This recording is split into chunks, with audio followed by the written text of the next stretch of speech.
canal podcast. Eu considero um episódio muito especial, porque eu tô aqui tendo o privilégio de estar com a minha super colega e amiga, doutora Vera, colega de profissão, enfim, de especialidade, e vai ser uma honra estar aqui hoje fazendo esse bate-papo, porque vou te chamar hoje aqui de Vera, tá bom?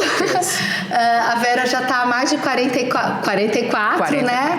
Eu 34, quer dizer, quando eu cheguei em Rio Claro, a Vera já estava aqui, né? E me recebeu muito bem. Fui paciente dela quando estudante de medicina, né? De dermatologia. Então, assim, vai ser uma delícia a gente conversar aqui. E foi legal porque até quando você chegou, a Vera lembrou de um episódio nosso e que eu acho que vai ser vamos dizer, um início para a nossa conversa, né? O quanto você usou um termo. Conta de novo aí para o pessoal, Vera, o quanto a gente era preocupada, como que você colocou? Bom, primeiro eu quero agradecer, porque é um contato que a gente já tem há tantos anos. Somos realmente muito queridas entre nós duas. Até sintonizando a cor da roupa, e não foi combinado. Não. E tivemos sempre uma excelente relação, né? Eu falo que a dermatologia em Rio Claro tem essa característica. Eu fui a segunda dermatologista, ou a terceira, se a gente considerar o Dr. João Veicheca como primeiro. Depois veio o Reginaldo Lotúmulo. E aí cheguei eu. E tem o Dr. Luiz Velmut que chegou junto. Luiz Velmut chegou depois de mim. Chegou depois de mim. Ele e a Helena Otero chegaram depois de mim. Então eu falo que assim, eu recepcionei todos vocês e procurei sempre ter assim uma conduta muito ética e sempre muito amiga. Sempre tive isso realmente no meu coração. E tá aqui hoje é só assim uma coroação de que nós realmente vivemos isso. Mas o que eu disse a hora que eu cheguei foi que nós duas temos o mesmo aniversário da primeira toxina botulínica. Exatamente. Quando você fez a sua primeira toxina botulínica, eu fiz a minha primeira toxina botulínica como médica e como paciente. Eu fui sua paciente e você foi minha paciente. Exatamente. E eu me lembro que naquele dia nós conversamos como nós tínhamos nos sentido nas vésperas disso. Então, assim, uma ansiedade pela responsabilidade de sermos pacientes uma da outra e de executar a técnica com a melhor qualidade. E isso, para mim, pauta a minha carreira, pauta a sua carreira. E eu acho muito estranho, e falo sempre isso, que assim como você disse para mim, eu não dormi direito essa noite, e eu disse, eu também não, pela responsabilidade que tínhamos em mãos. E que não é o que eu vejo hoje. Eu acho que hoje a execução de procedimentos estéticos está banalizada, como se fosse simples, como se não houvessem consequências. Então, isso que eu achei interessante trazer você, porque justamente você, como eu, você mais ainda, acompanhou essa trajetória, né? Você veio daquela dermatologia clássica, da doença, e aí a gente começou a transitar, né? E fazer esse olhar, englobar a parte do cuidado estético, né? Dos procedimentos, e a gente vê muita diferença, né? Você vai poder dizer melhor que eu. Como é que você sente ou sentia os seus pacientes naquela época inicial e como você sente hoje? O que você consegue dizer sobre essa sua experiência? Eu vejo que nós tínhamos inicialmente como se fosse assim uma ausência em relação à expectativa do paciente do atendimento estético. Era uma coisa que algumas vezes eu buscava nas lojas de departamento de grande centro, porque nós não tínhamos nada, a gente não tinha nada. E as nossas fórmulas, os nossos produtos manipulados, eles ficavam muito abaixo de qualquer qualidade dentro da expectativa que os pacientes tinham. A partir do momento que foi ocorrendo esse crescimento e as coisas foram chegando para nós, porque demorou para chegar para nós, a gente foi cumprindo uma necessidade da nossa clientela, né? Então, tínhamos sim essa cobrança, mas não tínhamos o que oferecer, né?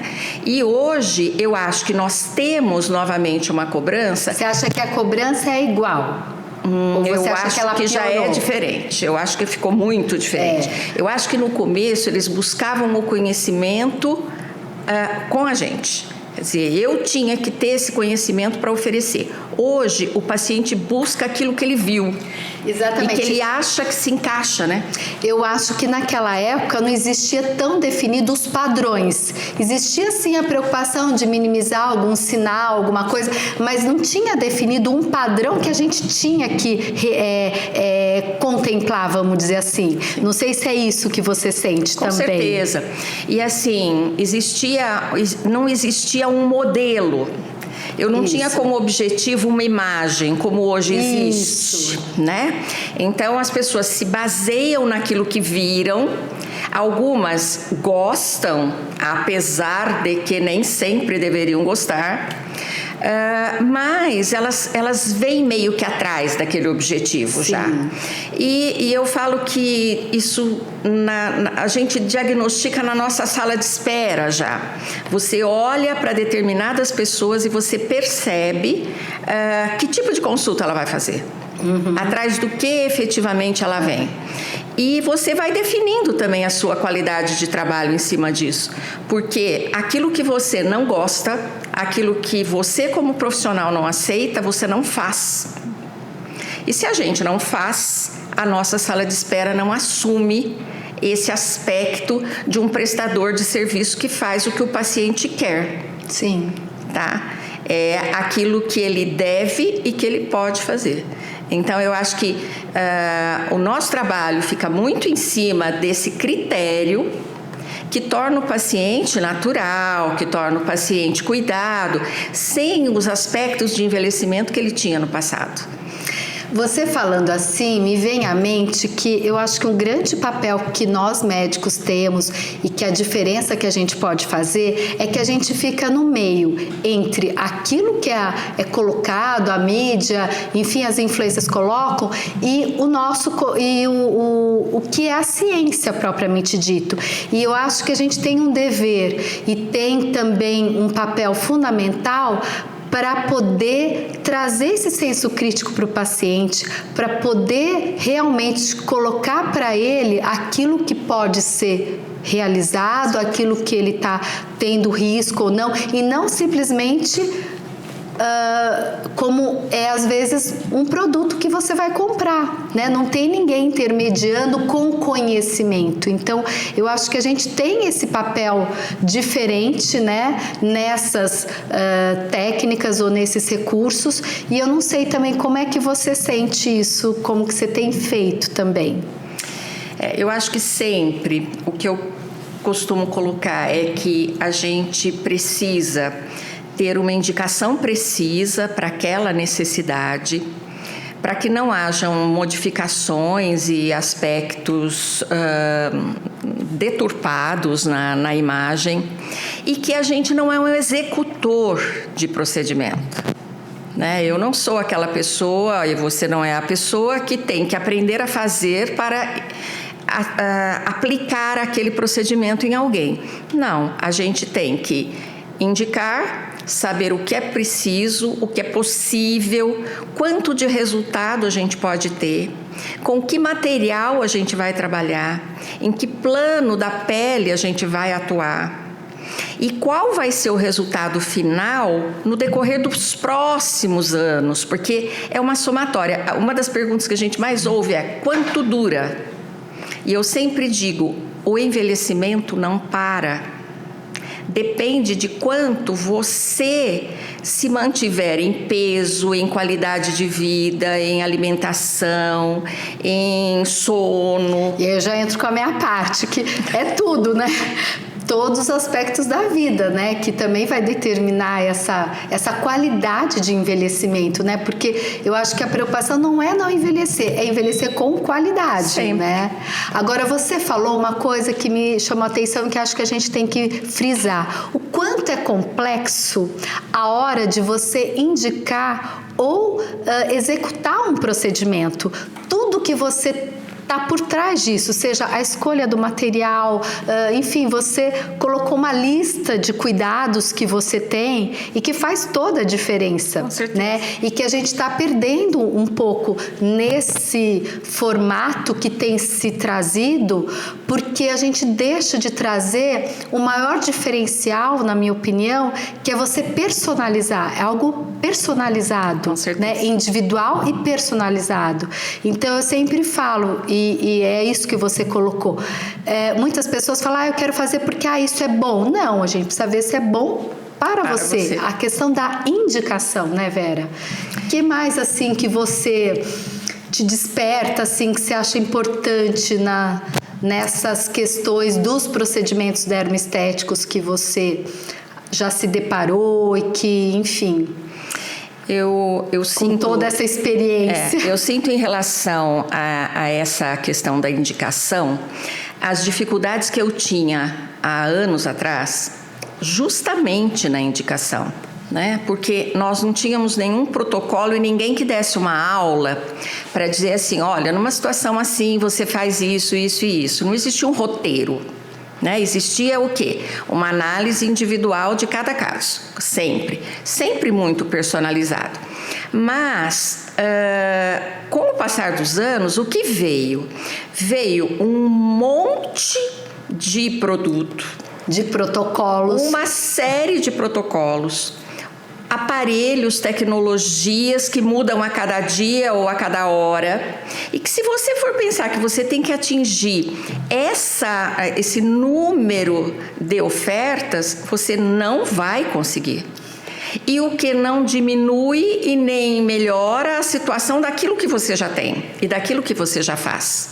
Então, eu tenho sempre a sensação de que é com responsabilidade, é com reflexão, é com atualização, mas acho que principalmente com bom senso, que você vai determinar que linha de trabalho você vai executar.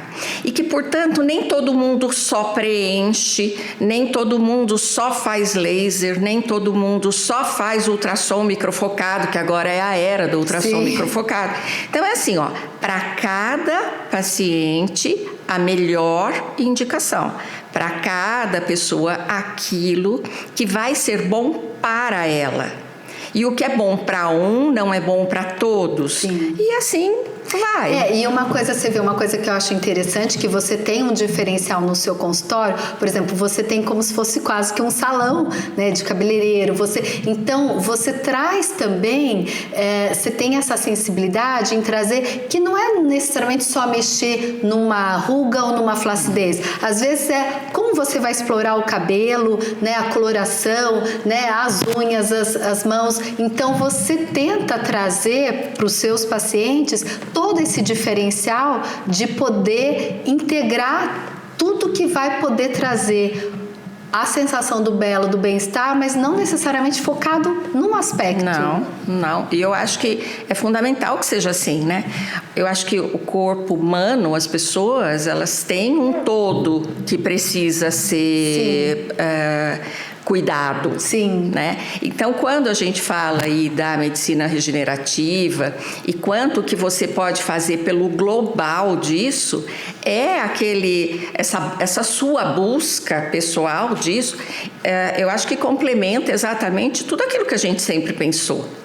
Não existe condição de você ter uma determinada situação perfeita se você não cuidar de todas. Exatamente. Porque o belo, no final, ela está na harmonia. Às vezes, eu não sei se já aconteceu isso com você, às vezes eu recebo uma paciente, estou conversando com ela, e aí eu fico até sem graça, falei assim, nossa, ela é bem mais velha que eu, não tem nenhuma ruga, né? Aí eu fico até sem graça de examinar ali com a lupa, mas enquanto eu estou conversando com ela, eu falo, não tá legal, Porque às vezes a pessoa fez mais do que uma cirurgia, coisa que acaba não necessariamente estando bem. Então, eu sinto também essa postura diante da vida, né? As suas preocupações, como você se coloca. Você sente isso também, às vezes? Com certeza. Eu sempre quando paro para pensar em toda a caminhada que eu tive, todos os anos que eu trabalhei, eu me lembro que me incomodava muito no passado olhar para as pacientes com cirurgia plástica. E olha que eu gosto de uma cirurgia plástica, tá? Eu posso dizer que gostei muitas vezes e fiz muitas vezes, mas assim, cirurgia de face. Então, eu costumava conversar com colegas cirurgião plástico e eu dizia, não adianta mudar a ruga de posição. A gente faz uma retirada de tecido, diminui a flacidez, mas a ruga mudou de lugar. É só isso que fazíamos, né? Sim. Então, na medida que o tempo passou, quando a qualidade da pele mudou e quando a gente passou a cuidar de qualidade, eu acho que nós finalmente atingimos o objetivo.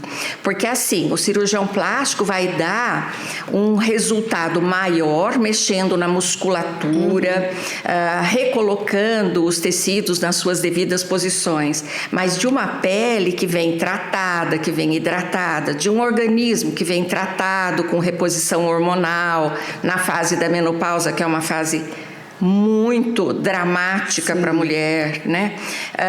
Nas questões de vitaminas e de suplementos, na própria questão do colágeno, que a gente sabe que é tão discutida, todo mundo fala assim, eu sei que não resolve nada. Eu falo, você consegue saber disso?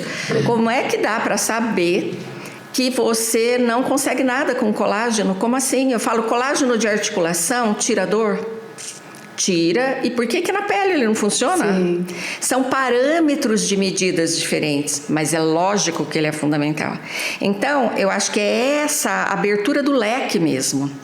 É cuidado todo. Mas você falou um ponto importante, que até eu acho que eu já ouvi a sua fala, valorizando o quanto só de cuidar a qualidade de pele, não necessariamente só a parte da ruga, mas assim, a parte das manchas, você já traz um outro aspecto, né? Com certeza. Às vezes você pode ter até uma pessoa com rugas ou flacidez, mas se ela não tem manchas, se tem uma pele, traz um outro brilho também, né? Então, Com acho certeza. que a qualidade é um ponto bem importante aí na atuação, que muitas vezes está sendo deixado de lado por conta da preocupação de trazer mais volume, trazer mais, enfim, enrijecimento para a pele, esquecendo da primeira camada, né? Sim. Que é E eu acho que assim, olha, acho que a primeira coisa, né, nós temos que considerar a questão genética de cada um, né? Então, o fototipo, o quanto que a pele tem de